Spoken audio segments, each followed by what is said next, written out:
Surprise, surprise, surprise! Welcome back to Not So Complicated. And just like we used to do clinical case discussions, this is weekend special where I present you 15 rapid fire clinical cases and you have to answer each of them where I won't debunk any of the information from the question or I won't debunk any other options too. You have to analyze and you have to answer the question. So let's begin from the first question where a Caucasian male who suffers from a severe neurological disease dies of an overwhelming respiratory infection. Autopsy shows an atrophic precentral gyrus and thin anterior roots of the spinal cord. Light microscopy reveals a severe loss of neurons in the anterior horn of spinal cord and in the hypoglossal and ambiguous cranial nerve nuclei. Corticospinal tracts stain only faintly, indicating demyelinization. The patient most likely suffered from which of the following? Option 1 is amyotrophic lateral sclerosis, ALS, and poliomyelitis, rabies, Huntington disease, and Friedreich's ataxia. You can pause the video, debunk the information, and then answer the question, right? Next question we have is a 70-year-old right-handed woman comes to the emergency department with left-sided visual loss that she noticed on awakening in the morning. She has no headache, slurred speech, difficulty swallowing, weakness or difficulty walking. Her other medical problems include hypertension, atrial fibrillation, and hyperlipidemia. Blood pressure is 170 by 102 mmHg and pulse is 90 per minute and irregular. On neurologic examination, she is alert and oriented to person, place and time. Her speech is fluent and she follows complex commands. Examination of her visual field shows left homonymous hemianopia with macular sparing. There is decreased sensation over the left side of her body. The remainder of the neurologic examination is within normal limits. Non-contrast hair city demonstrates an area of focal parenchymal hypoattenuation is shown in the image below. You can see that. And which of the following artery is most likely compromised in this patient? That is the question. The options are anterior cerebral artery, anterior choroidal artery, artery posterior basilar artery, and posterior cerebral artery. The third question here we have is a 44-year-old woman with a history of breast cancer comes to the office due to persistent back pain. The patient was recently started on radiation treatment for several vertebral metastases. She has taken acetaminophen and NSAIDs but continues to have severe pain.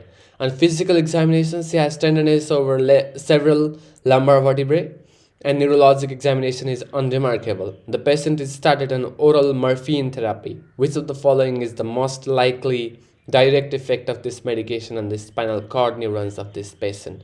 Activation of sodium calcium action channels, blockade of voltage dependent sodium influx, increased calcium influx in the cell, increased chloride influx in the cell, increased potassium efflux out of the cell.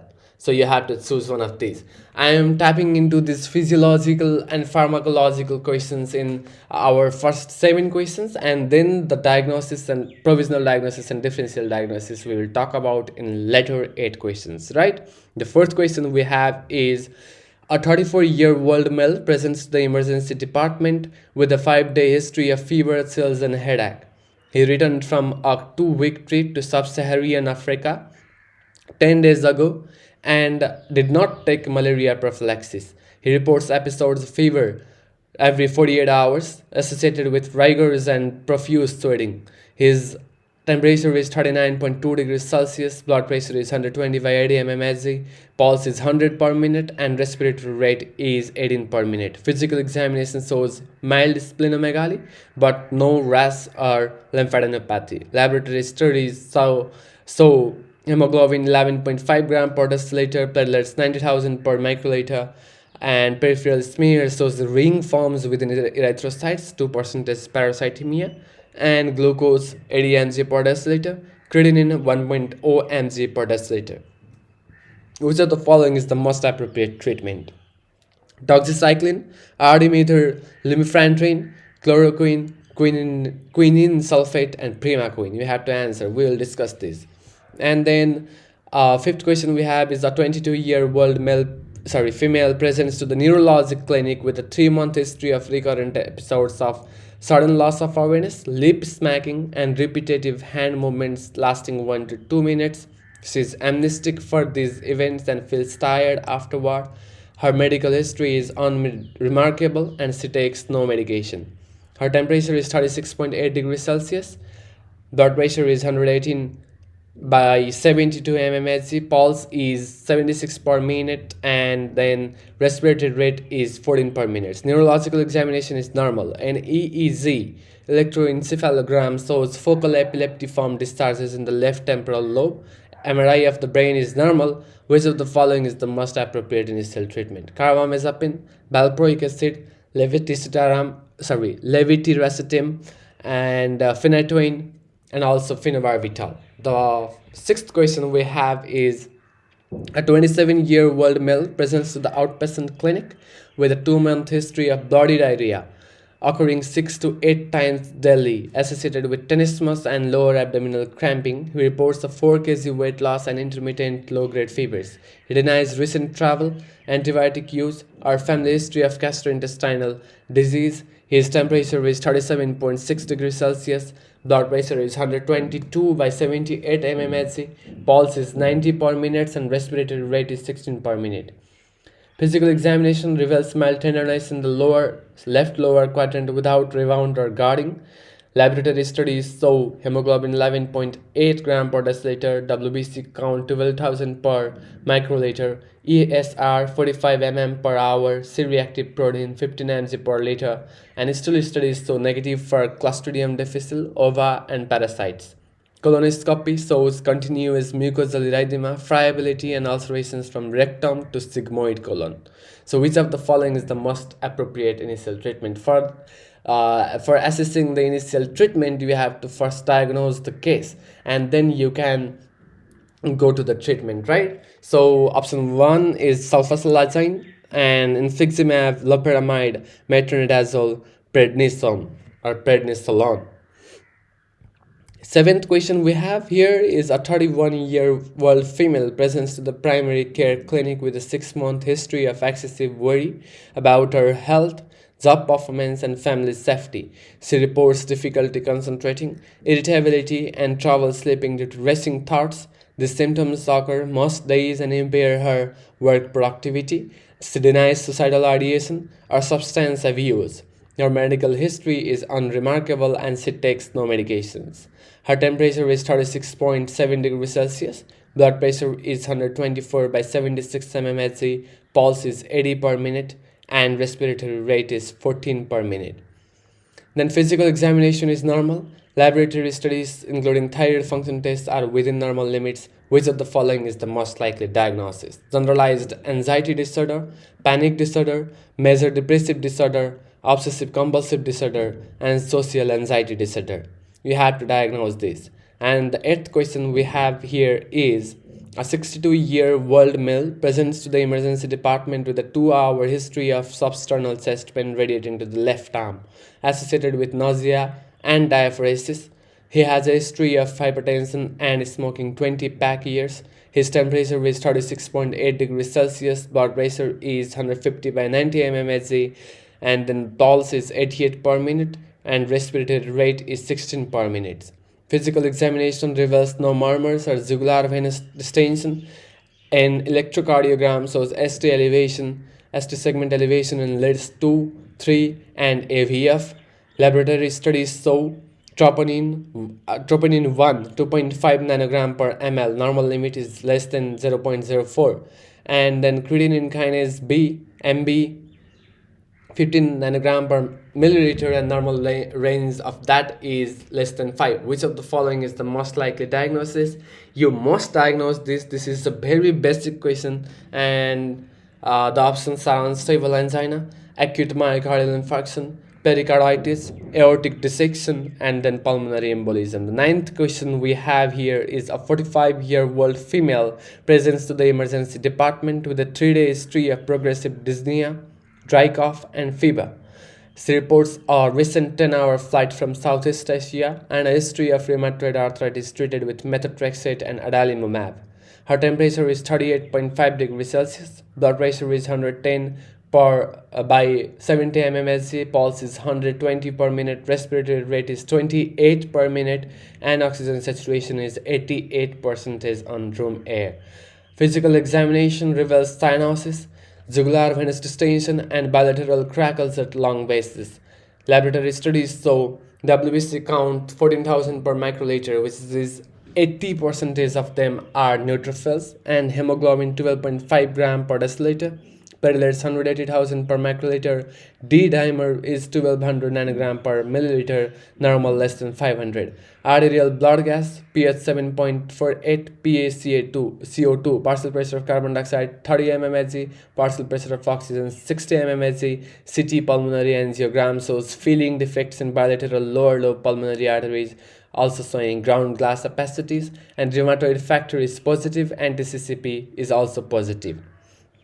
You have to debunk what is anti-CCP. Which of the following is the most likely diagnosis? Pneumocystis cerevisiae, pneumonia, acute respiratory distress syndrome, pulmonary embolism with rheumatic lung disease, bacterial pneumonia, interstitial lung disease exacerbation. So pause the video, think consciously, cautiously, and then only answer these questions. The 10th question we have here is a 52-year-old male presents to the endocrinology clinic with a 4-month history of fatigue, muscle weakness, and recurrent kidney stones. He reports increased thirst and urination and a recent episode of confusion. His medical history includes hypertension treated with hydrochlorothiazide. His temperature is 36.7 degrees Celsius.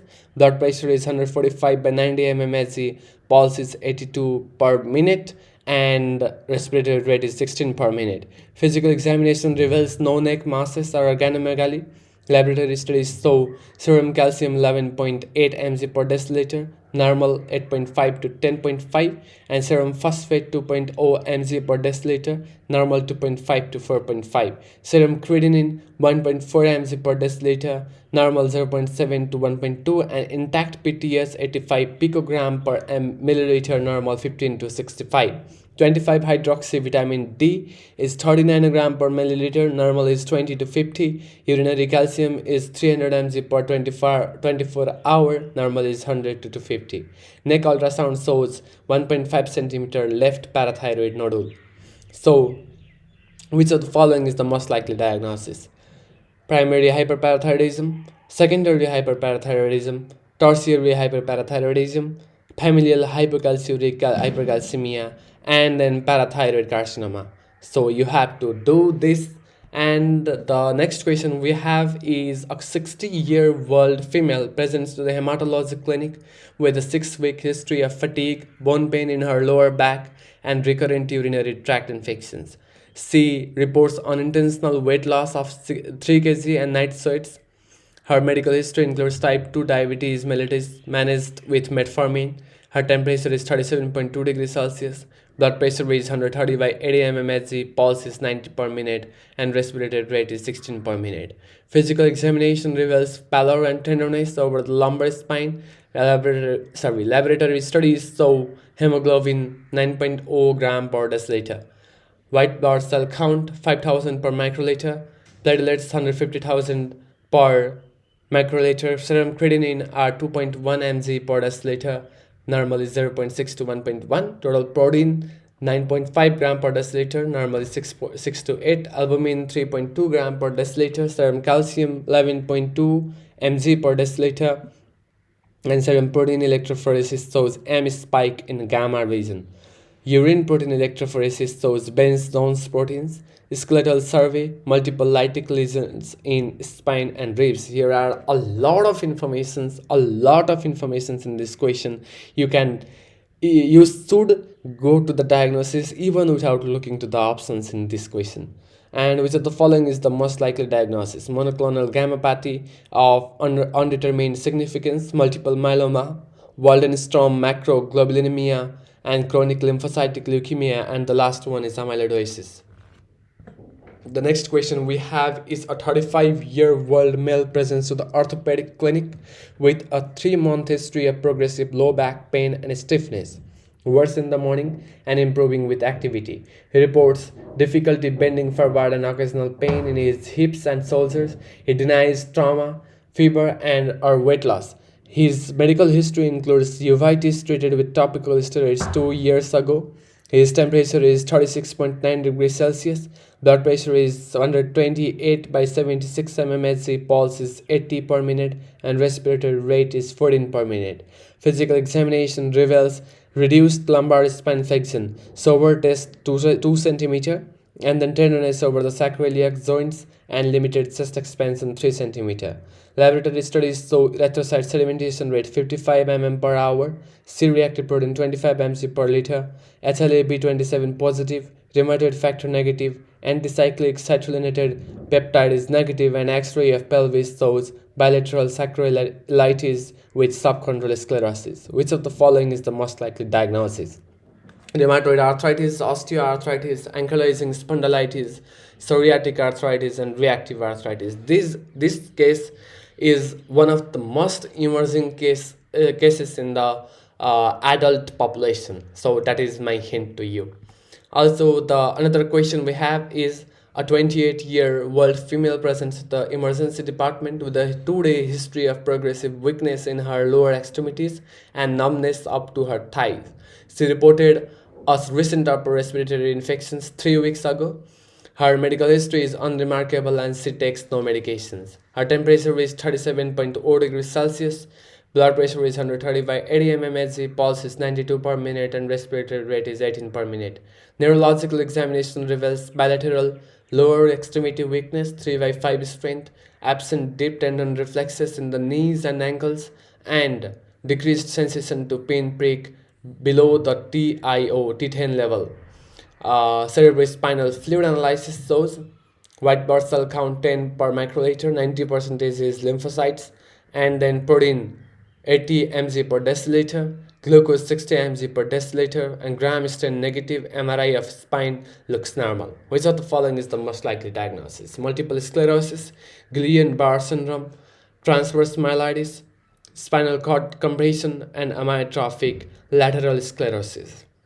The second last question we have in here is a 42-year-old male presents to the nephrology clinic with a 2-month history of generalized edema, fatigue, and frothy urine. He reports a recent episode of streptococcal pharyngitis 3 months ago, treated with antibiotics. His medical history includes hypertension managed with lisinopril. His temperature is 36.8 degrees Celsius.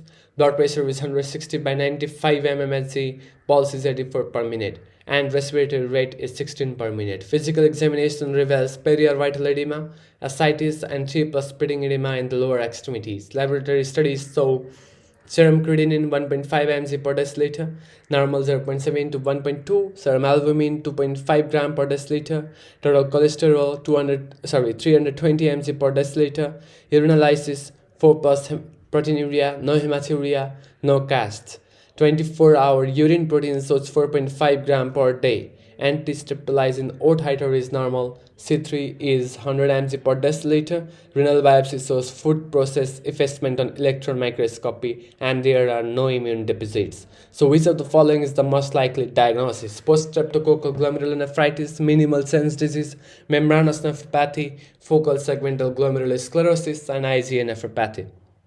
I have put questions from each of the systems possible, and 15 questions are from 15 different systems, I think so. As I have done, I have put the questions, but it can also repeat the system, right? So that I did this to get the variation. The last question we have is a 55-year-old man comes to the clinic with a 3-month history of fatigue, weight loss 6 kg, and intermittent abdominal pain. He reports occasional diarrhea with foul-smelling bulky stools. His appetite is poor, and he notes bloating after meals. He drinks alcohol socially, has a 20-pack-year smoking history, and works as a driver. Vitals are stable.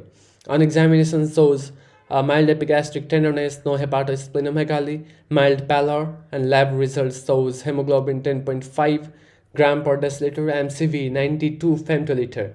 Serum MLA is normal, serum lipase is normal, vitamin D is low, fecal fat test is positive and fecal elastase is low, and abdominal CT shows pancreatic calcifications, mild atrophy of pancreas.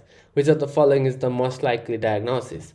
Celiac disease, chronic pancreatitis, Crohn's disease, pancreatic cancer, and lactose intolerance. So that is it. This is our rapid fire 15 clinical cases, and you have to answer each of these questions. And I haven't put any answer list in here, because if I had put the answer list, you would passively think that, oh, this got right, oh, this got wrong, and you would move on. But that information wouldn't get into your mind for the long term, because it is very superficial. And if the question, like these similar questions, got repeated in our next session, you wouldn't be able to answer that. So I decided to do a thing. You have to comment down your answers with your explanation if possible, and I will reply to each of you whether you got it right or you got it wrong, and then we will discuss. And discussion obviously helps us to retain and retrieve our information, and that is my goal for this. And I'm so sorry to annoy you that I haven't put the answers in here, but I am not so sorry as well, because I have thought about you in a long-term future. So thank you, and subscribe for similar clinical case discussions. And we also do study with me series with USMLE Step 1 First Aid 2025, and if you don't know, you can look at that too. Thank you so much for staying with me.